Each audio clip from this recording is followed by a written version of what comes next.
Adi Suara, Jalan Raya Pati Kudus, kilometer 3. Inilah 101 FM. Radio Pati. Saluran informasi warga Pati.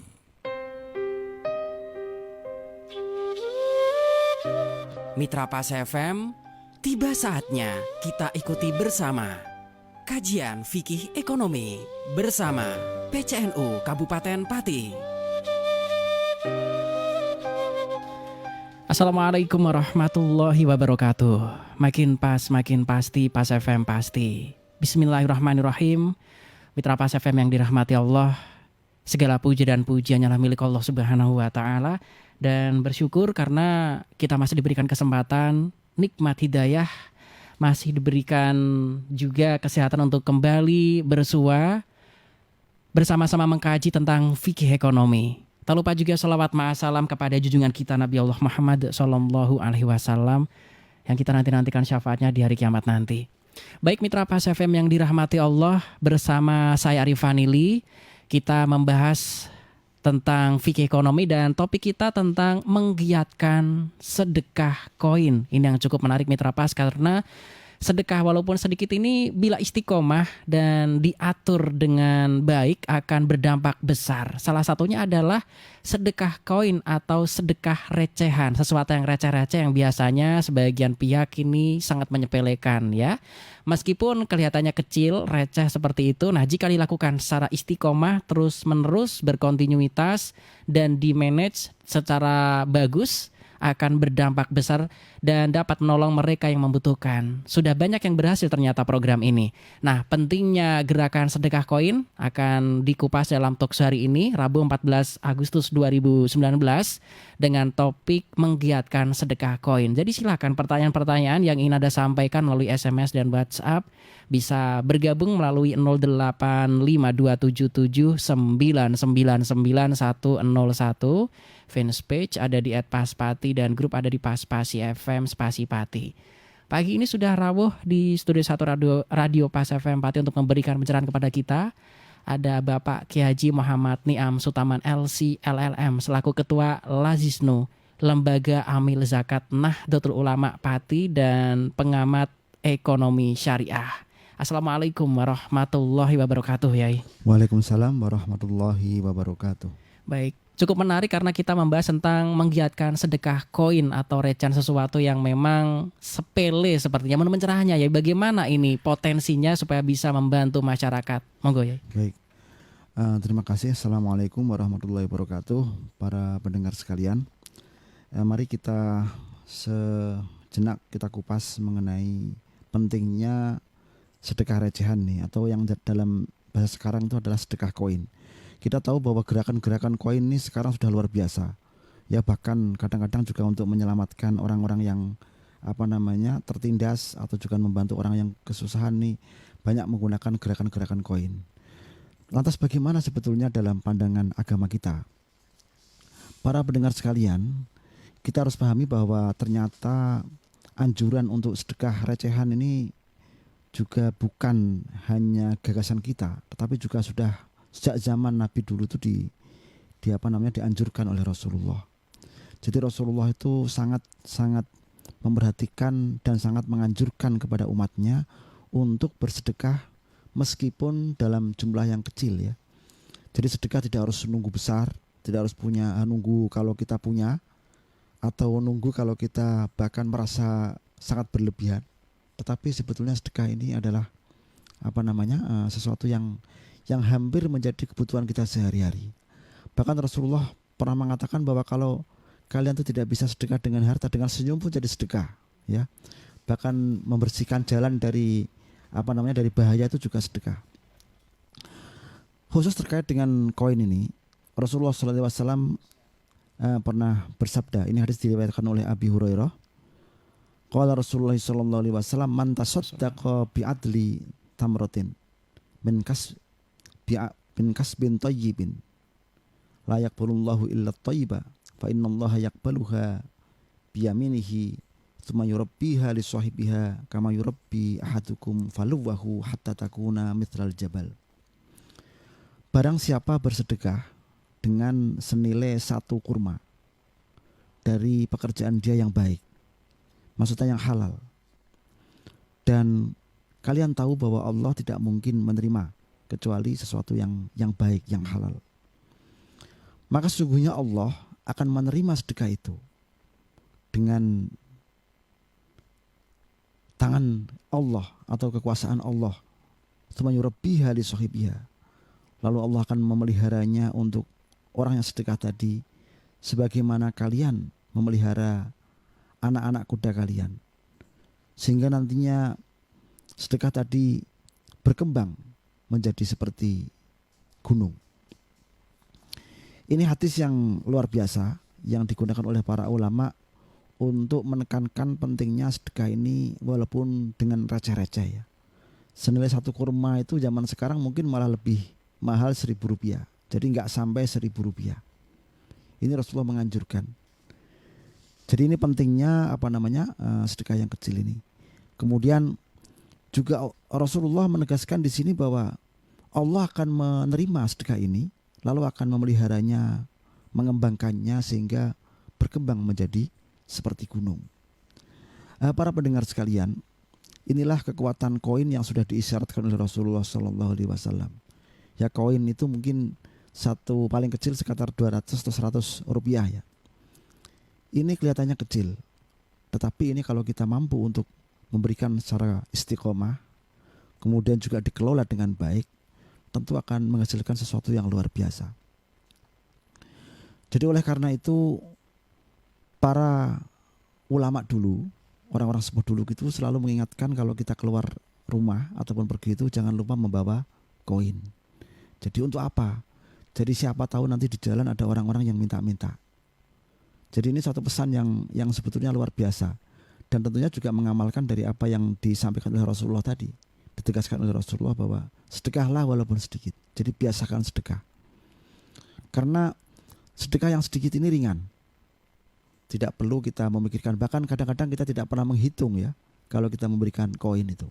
Tetapi kalau kita menunggu sedekah itu banyak, tentunya kita akan banyak berpikir dan sering menghitung. Itu yang menjadikan kita itu kadang-kadang juga menjadi berat untuk melaksanakan sedekah. Tetapi tidak ketika kita melakukan sedekah dengan koin sedikit ya, 1.000, misalkan satu hari 1.000. Coba kita hitung kalau misalkan masing-masing kita itu mampu memberikan sedekah satu hari itu Rp1.000 saja. Tentunya satu bulan itu sudah mampu mencapai Rp30.000. Itu satu orang.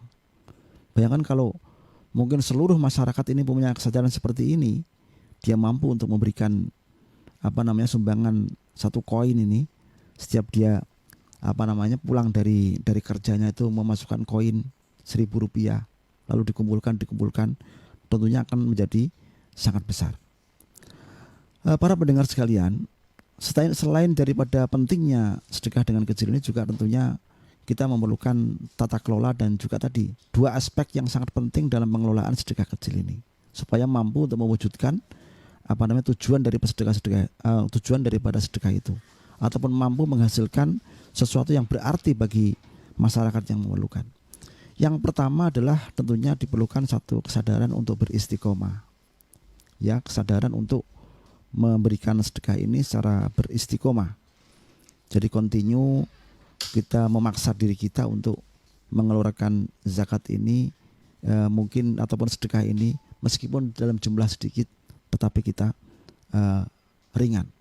Oleh karena itu apa yang perlu kita lakukan, tentunya juga kita memerlukan untuk senantiasa menyiapkan diri kita untuk uang-uang kecil tadi. Ya. Jadi jangan pernah kita itu apalagi ini juga ada orang yang kadang-kadang itu dengan uang receh ini seperti disia-siakan ya, dibuang-buang dan tidak dihormati. Padahal ini kalau kita kumpulkan dengan baik, dengan istiqomah, tentunya akan menghasilkan sesuatu yang luar biasa. Itu yang pertama. Kemudian yang kedua adalah bahwa memerlukan satu tata kelola yang baik, ya. Jadi setelah nanti timbulnya masyarakat untuk mampu menggiatkan sedekah koin itu, tentunya juga memerlukan satu tata kelola yang baik. Tata kelola baik ini bagaimana? Yang pertama tentunya adalah memerlukan pendataan, ya, pendataan dari para mutasaddiqin, orang-orang yang sedekah ini yang kecil ini perlu didata, dikumpulkan, lalu didata dan juga dikelola dengan seksama. Dan yang kedua adalah memerlukan satu pendekatan yang sifatnya itu lebih aktif ya, lebih aktif kepada personal, lebih aktif dan personal. Selama ini kan asumsi kita dengan koin ketika ada kotak koin yang ditaruh di masjid atau di tempat-tempat tertentu lalu kita isi.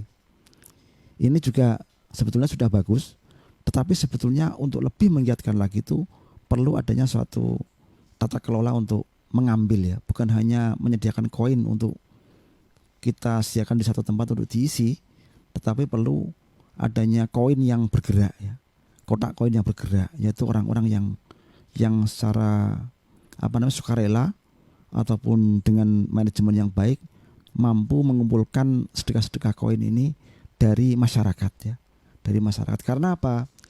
Karena kebiasaan daripada masyarakat itu biasanya kalau memberi tapi harus datang ke satu tempat, itu biasanya agak enggan.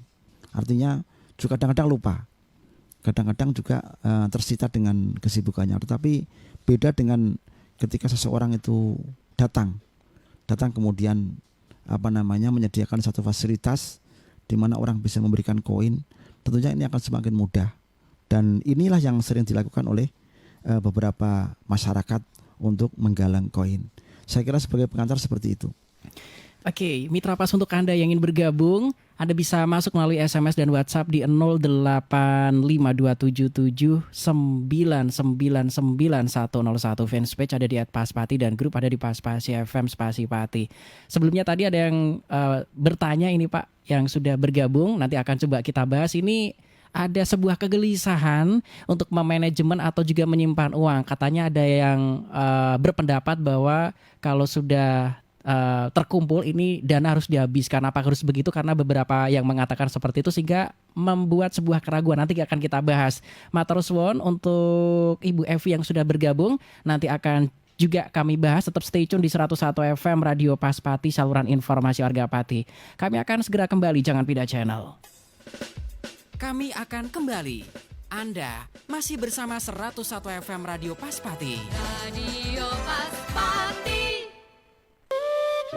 Mitra Pas FM, masih kita ikuti bersama kajian fikih ekonomi bersama PCNU Kabupaten Pati.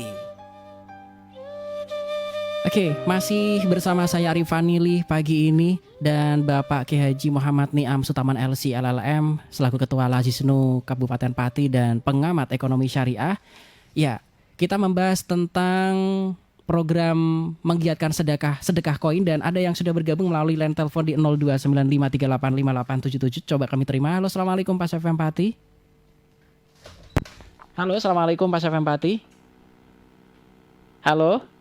Oke, nanti akan coba kami terima kembali dan bagi Anda yang ingin bergabung silahkan bisa SMS ataupun masuk melalui WhatsApp di 085277999101. Sambil jalan Pak, ini sudah ada yang bergabung bersama kita, ada Ibu Iva atau Mbak Iva menanyakan tentang adanya pengelolaan dana infak. Apakah harus dihabiskan tanpa ada sisa ataukah boleh ada sisa untuk keperluan yang lain-lain nantinya? Karena ini resah Pak, ada jamaah yang berpendapat katanya kalau menyimpan itu harus dihabiskan seperti itu. Mohon pencerahannya. Monggo ya. Ya, mengenai tata kelola pengelolaan dana sedekah ini, yang pertama adalah bahwa dana ini yang pengelolanya harus siapa dulu ya. Kalau pengelolanya itu adalah lembaga yang resmi, UBZIS, unit pengumpul zakat, misalkan masjid yang sudah mendapatkan persetujuan dari baik itu dari Lazisnu ataupun dari Basnas misalkan sudah mendapatkan izin untuk mengelola itu, jadi otomatis lembaga tadi itu berhak untuk mengelola paling tidak 1/8 dari dana yang masuk. Karena asumsinya adalah bahwa dana ini sedekah ataupun zakat ini adalah dibagi 8 untuk 8 golongan tadi, dan 1/8 itu adalah amil. Dan karena itu adalah amil, maka dia berhak untuk mengelola yang 1/8 tadi. Tentunya 1/8 tadi ini disimpan oleh amil untuk kebutuhan ya, tidak harus habis. Sesuai dengan asas efisiensi, kemudian juga memenuhi kebutuhan sehari-hari dan lain-lain. dan tentunya juga tidak harus dihabiskan, bahkan kalau perlu harus diirit-irit ya, karena ini sebagai dana untuk operasional. Baru yang sisanya itu yang yang selebihnya itu yang diberikan kepada 8 golongan tadi, termasuk fakir miskin, kemudian orang-orang yang berhutang, orang-orang yang baru masuk Islam sabilillah, kemudian juga orang-orang yang ya fakir miskin yang terlilit hutan, kemudian juga sabilillah, ibnu sabil dan lain-lain tadi, yang 8 ataupun 7 kelompok tadi. Itu kalau pengelolanya adalah amil resmi. Tetapi kalau pengelolanya adalah personal, ini yang jadi masalah ya. Jadi karena mereka sebetulnya dititipi, bukan mengelola tapi dititipi. Nah, ketika dititipi ini bahkan seharusnya tuh menyimpan pun tidak boleh. Jadi harus segera disampaikan kepada mustahik tadi ataupun kepada amil, itu lebih mudah ya. Jadi diberikan kepada amil segera mungkin, karena mereka yang mengelola dana sedekah ataupun zakat yang bukan amil ini istilahnya hanya sebagai perantara ataupun wakil daripada orang yang bersedekah tadi, berzakat tadi untuk memberikan. Nah, kemudian sebagai andaikan itu adalah amil, asumsinya adalah amil, bagaimana, apakah juga harus menyelesaikan semuanya uang yang masuk ataupun dana yang masuk daripada sedekah ataupun zakat tadi itu? Tentunya menggunakan strategi ya. Jadi oleh karena itu para lembaga ini harus punya alokasi khusus, berapa persen untuk segmen fakir miskin misalkan, berapa untuk segmen orang-orang yang sabilillah ataupun orang-orang yang terlilit hutang dan lain-lain. Kemudian juga perlu menggunakan pendekatan asas fungsi, yaitu misalkan berapa persen untuk pendidikan.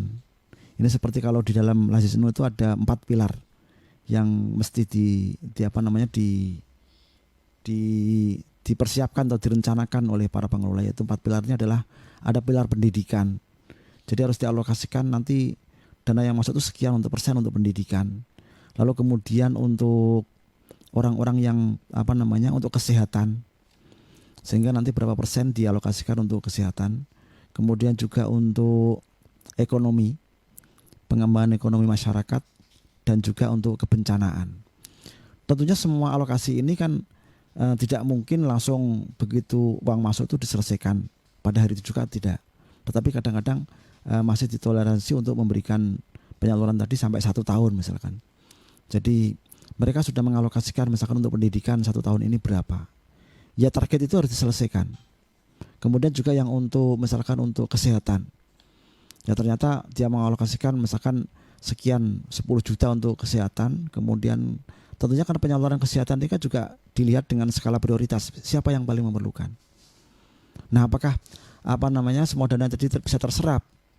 Kalau misalkan tidak terserap, bisa juga dialokasikan misalkan nanti untuk memfasilitasi orang-orang yang sakit, bisa dikumpulkan sehingga nanti bisa dibelikan ambulan misalkan, sehingga bisa membantu orang-orang yang sakit. Begitu juga untuk ekonomi pun seperti itu juga. Jadi bisa digunakan untuk memodali orang-orang yang memerlukan.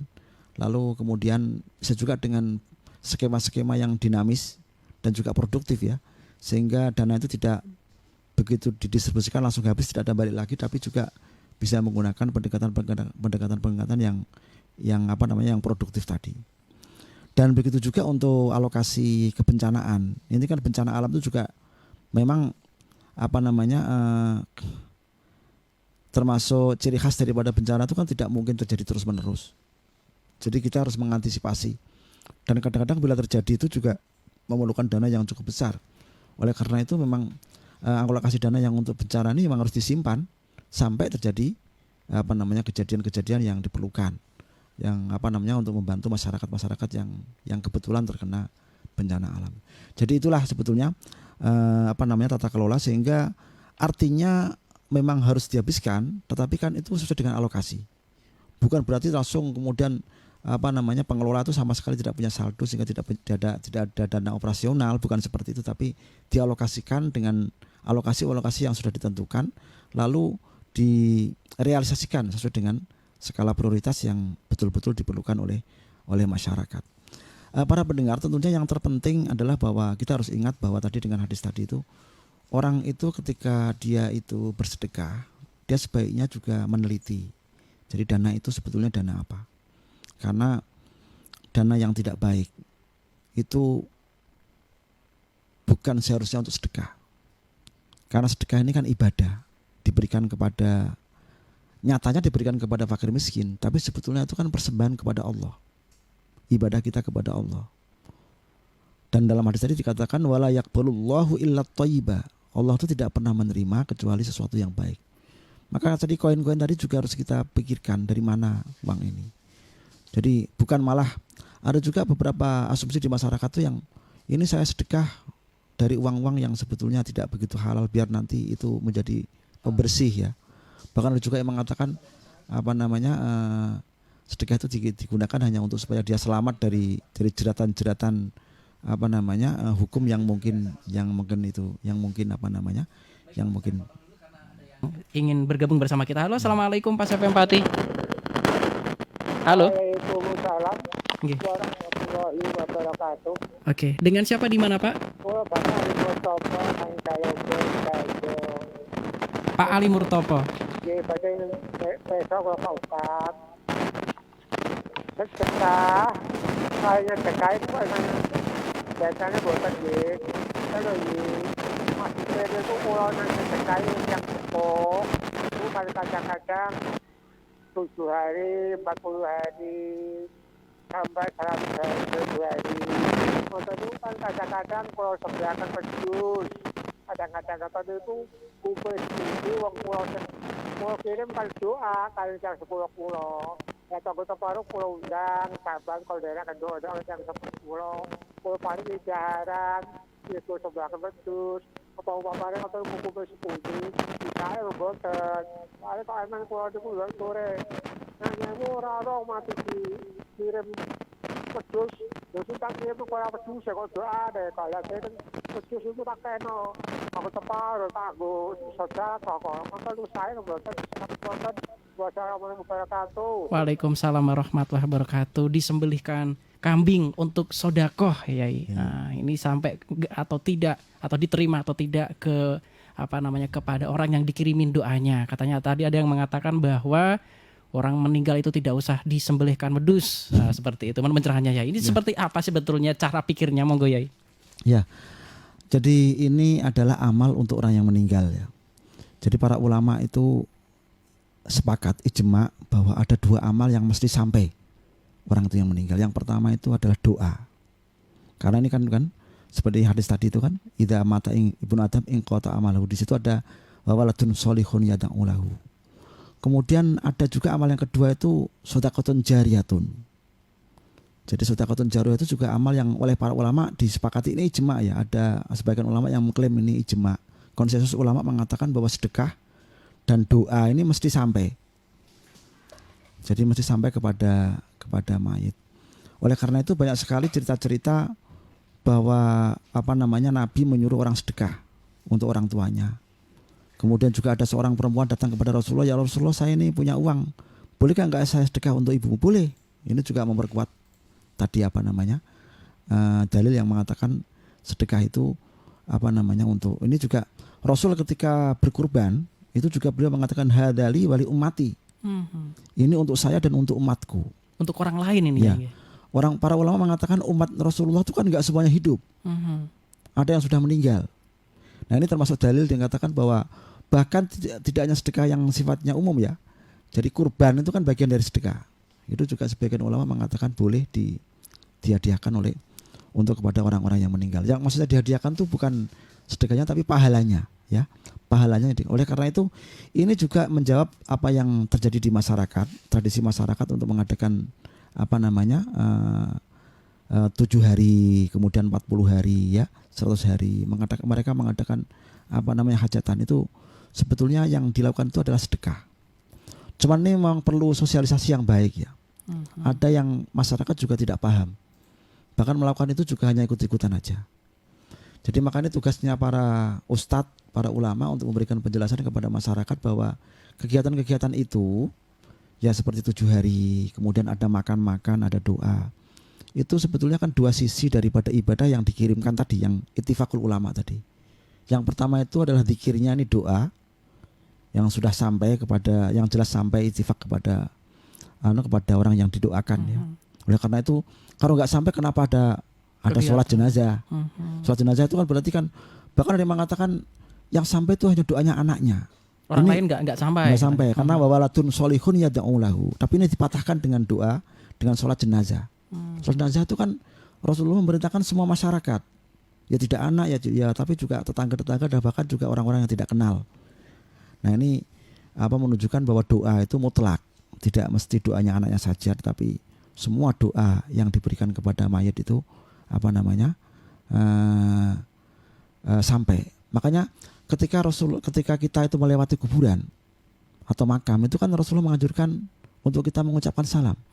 Assalamualaikum ahla diyaril mu'minin wa inna insyaallahu bikum lahikun. Selamat dan sejahtera untuk kalian wahai para penghuni rumah orang Islam, dan insya Allah kami menyusul. Salam itu kan doa. Ya, jadi doa ini juga menunjukkan bahwa betapa kita mendoakan, bahkan di kuburan itu kadang-kadang ada orang baik, ada orang tidak baik ya. Kita doakan semua ketika kita melewati kuburan. Nah, ini menunjukkan bahwa doa itu sampai. Yang kedua adalah sedekah tadi. Memang perlu diberikan kepada masyarakat bahwa ketika dia mengadakan hajatan, jadi memberikan makan-makan ataupun bahkan juga ada yang berupa bahan makanan mentah, ini sebetulnya harus diniatkan sedekah yang pahalanya dikirimkan kepada jenazah. Jadi bukan tadi kambingnya yang dikirimkan, tetapi sedekahnya. Jadi sedekahnya, makanya harus ada niat sedekah. Benar kalau tadi yang disampaikan oleh Bapak tadi sudah benar itu karena sudah tahu niatnya. Tapi banyak juga masyarakat yang ternyata itu juga belum memahami, bahkan hanya ikut-ikutan, bahkan juga ada yang gengsi-gengsian ya. Jadi ada yang berlebih-lebihan, bahkan sehingga yang tidak mampu pun akhirnya memaksakan dirinya untuk mampu sehingga memberatkan keluarga. Ini yang sebetulnya kurang tepat ya. Jadi namanya sedekah itu ya sesuai dengan kemampuan dan tidak perlu juga memaksakan diri. Masyarakat juga tidak perlu menuntut. Bahkan kalau kita tahu bahwa ada keluarga yang kelihatannya nggak mampu, itu malah kita bantu kalau mereka ingin sedekah. Ya harusnya begitu. Bukan malah menunggu mereka mengeluarkan sesuatu yang kadang-kadang memberatkan mereka. Itu penjelasannya. Oke, kemudian yang pada saat doa pada saat dari Jumat ini ya biasanya yai Allahumma gfir lil mu'minin wal mu'minat yang seperti itu artinya juga semuanya nggih, baik yang meninggal dan bentuknya jamak ini nggih. Iya ya. Ya doa itu tadi secara umum itu disepakati oleh para ulama bahwa doa itu sampai kepada orang yang sudah meninggal. Jadi tadi kan untuk mematahkan, ada pendapat yang mengatakan yang sampai itu hanya doanya anaknya saja. Karena wawalatun solihun yad'u lahu, kalau kita membaca teks tadi itu, hadis tadi itu sepertinya hanya anak soleh yang doanya diberikan kepada orang tuanya, hanya anak solehnya ada, hanya anaknya saja. Tapi ini sebetulnya banyak dalil lagi yang menunjukkan bahwa sedekah itu sampai. Hanya yang khilafiyah itu adalah amalan-amalan yang bukan sedekah. Amalan-amalan seperti bacaan, kemudian baca Al-Quran, pahalanya dikirimkan, sholat dikirimkan kepada orang jenazah, ini khilafiyah. Saya kira itu sesuatu yang sudah masyhur di dalam fikih. Oke, kita break sejenak ya, karena masih ada beberapa hal yang ingin disampaikan. Nanti tetap stay tune, kami akan segera kembali setelah pariwara berikut ini. Kami akan kembali. Anda masih bersama 101 FM Radio Paspati. Radio Paspati. Mitra Pas FM, masih kita ikuti bersama kajian fikih ekonomi bersama PCNU Kabupaten Pati. Oke, Anda masih bergabung bersama saya Arif Vanili pagi ini dan membahas satu topik menarik Mitra Pas tentang ini ya, manajemen koin. Tentunya tetap stay tune di 101 FM Radio Paspati, saluran informasi warga Pati, karena sedekah koin ini ternyata meskipun remeh-temeh tetapi kalau dilakukan secara kontinuitas tentu akan sangat berguna. Dan untuk Anda yang bergabung silakan bisa SMS ataupun masuk melalui WhatsApp. Masih ada satu segmen lagi untuk Anda gunakan di 08527799990101, juga fanpage ada di @paspati dan grup ada di Paspasi FM Spasi Pati, karena kami juga siaran live menggunakan audio visual Mitra Pas ataupun di IG kami ya. Oke, bersama Bapak Kiai Haji Muhammad Niam Sutaman LC LLM selaku Ketua Lajis Nupati dan pengamat ekonomi syariah. Baik Yai, mungkin ada beberapa hal-hal lain yang ingin Anda sampaikan termasuk pentingnya kita untuk menggiatkan sedekah koin. Monggo Yai. Ya. Para mendengar sekalian, kita kembali kepada hadis tadi. Ada satu penggalan hadis yang berbunyi fa innallaha yaqbaluha biyaminihi tsumma yurabbiha li sahibiha kama yurabbi ahadukum faluwah hatta takuna mithlal jabali. Jadi sungguhnya Allah itu menerima sedekah yang sedikit tadi. Bahkan dengan hadis ini mengatakan dengan tangan Allah. Itu artinya begitu, meskipun artinya tangan itu artinya adalah dengan kekuasaan Allah menerima sedekah tadi, kemudian yurabbiha li sahibiha. Allah yurabbi itu artinya memelihara ataupun membudidayakan, mengembangkan kepada orangnya. Ini artinya apa? Kita berpikir bahwa apa yang dalam teks-teks yang menjelaskan bahwa Allah itu berbuat sesuatu, itu sebetulnya adalah satu, meskipun ini berbentuk berita ya. Ini kan berita. Jadi Allah itu akan mengembangkan sedekah tadi yang sedikit tadi sehingga menjadi besar. Nah, dalam Al-Quran itu semua berita-berita yang diberikan itu tidak ada lain kecuali perintah.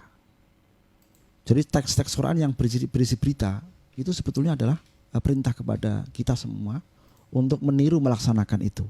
Ataupun paling tidak kita melakukan apa yang menjadi konsekuensi daripada berita tadi.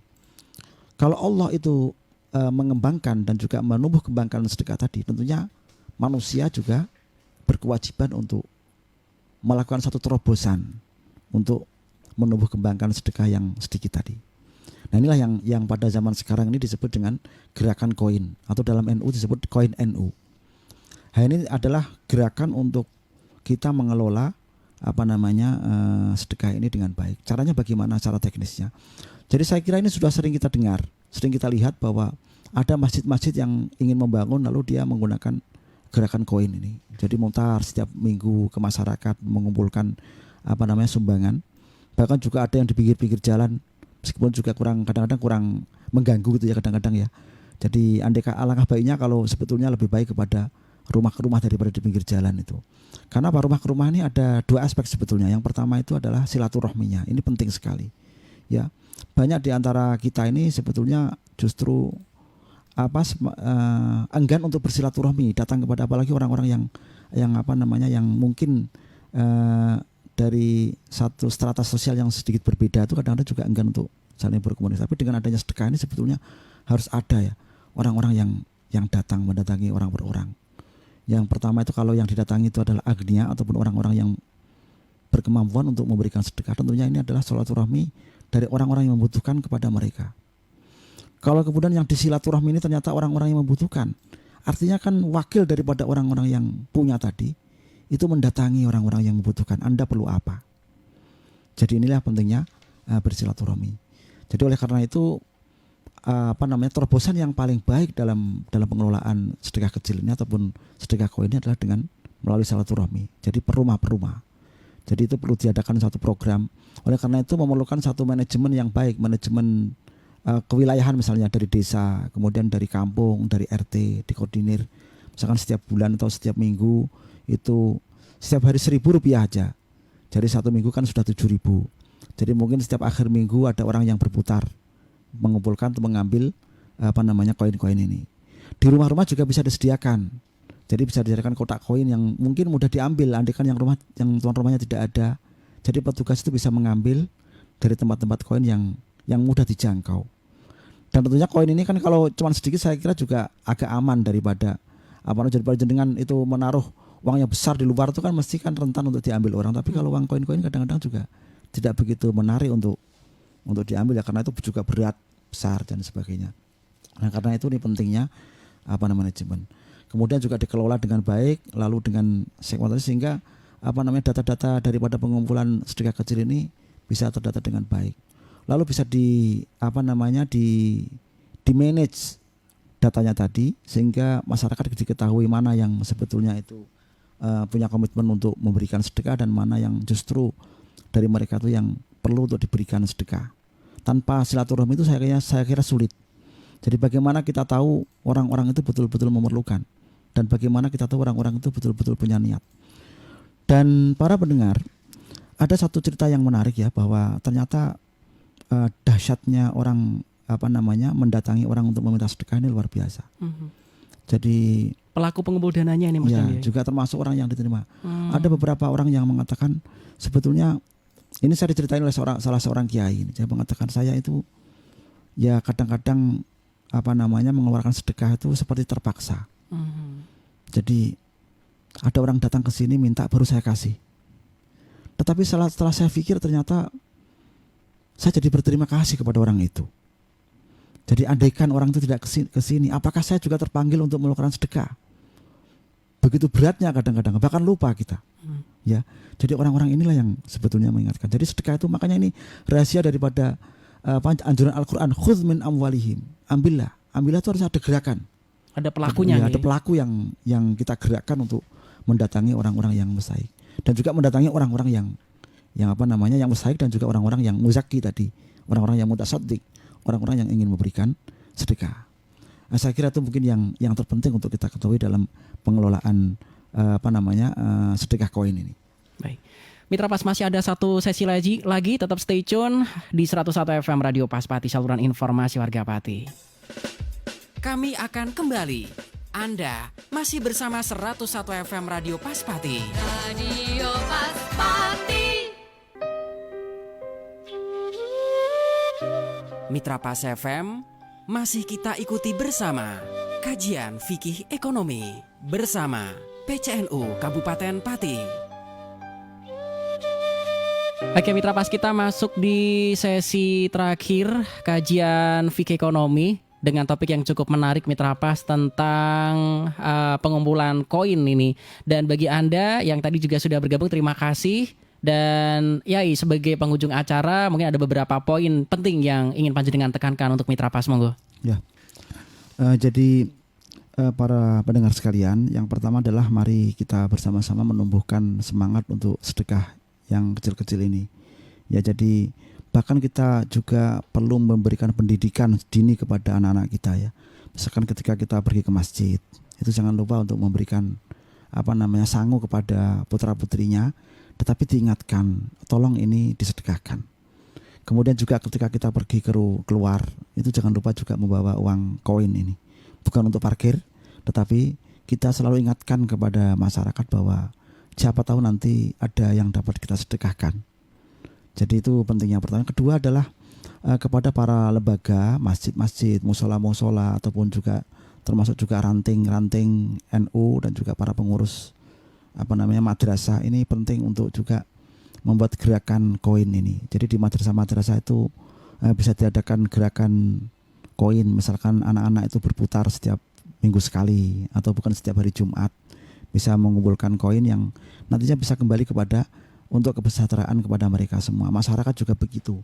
Jadi kumpulan-kumpulan RT ini, daripada kita kalau bikin pengajian lalu kita membuat proposal bantuan, itu saya kira kalau kita mampu dengan baik setiap hari ataupun setiap minggu itu melakukan gerakan sedekah koin ini, tentunya kegiatan-kegiatan seperti itu bisa kita laksanakan secara mandiri. Ini yang terpenting. Kemudian juga apakah memang gerakan seperti ini itu sudah ada yang berhasil? Saya kira sudah sangat populer ataupun sangat sering kita dengar ya. Bagaimana gerakan-gerakan ini di beberapa wilayah itu sudah berhasil, seperti di Sragen itu koin NU ini juga mampu untuk terkumpul dalam 1 tahun itu bahkan mencapai tahun ini sampai sekitar 6 miliar. Kemudian juga di Kudus itu juga koin-koin ini juga cerita daripada teman-teman yang di sana itu juga mampu sampai kepada 2 sampai 3 miliar dari koin-koin yang dikumpulkan setiap minggu, setiap bulan ini. Tapi memang memerlukan satu pengumpulan ya, bukan koin yang pasif tadi, tetapi adalah gerakan untuk mengumpulkan koin secara aktif. Artinya perlu dibentuk satu tim-tim ataupun relawan-relawan yang mampu bergerak dari rumah ke rumah sambil silaturahmi, kemudian menyapa masyarakat, kemudian membantu memfasilitasi masyarakat yang ingin memberikan bantuan dari orang-orang yang mampu kepada orang-orang yang yang membutuhkan. Ini memerlukan satu gerakan. Tanpa itu kita hanya akan menunggu, dan tentunya juga menunggu itu juga tentunya ya ada hasilnya tapi tidak bisa optimal sebagaimana yang dicita-citakan oleh Rasulullah tadi, hatta takuna mithla jabal. Jadi Rasulullah bahkan mengatakan itu meskipun satu kurma bisa menjadi seperti gunung. Tapi ini juga bahwa perumpamaan yang diberikan oleh Rasulullah ini jangan hanya kita tafsiri sebagai perumpamaan bahasa saja atau perumpamaan pahala misalkan. Tapi kita harus juga melihat secara positif dan secara optimis bahwa dengan tata kelola yang baik itu kurma pun bisa menjadi seperti gunung. Kalau kita mampu dengan kurma-kurma ini kita kumpulkan dengan baik, manajemen yang baik akan mampu untuk terkumpul menjadi seperti gunung sehingga manfaatnya lebih besar kepada masyarakat dan kepada masyarakat yang memerlukan. Saya kira itu para pendengar sekalian, mudah-mudahan kita menjadi orang yang istiqomah, orang-orang yang berkesadaran selalu untuk memberikan bantuan kepada teman-teman kita, saudara-saudara kita yang kebetulan tidak beruntung seperti kita. Demikian. Baik, Kiai matur suwun sudah rawuh di studio 1 Radio Pas FM Pati sudah memberikan pencerahan. Assalamualaikum warahmatullahi wabarakatuh, Yai. Waalaikumsalam warahmatullahi wabarakatuh.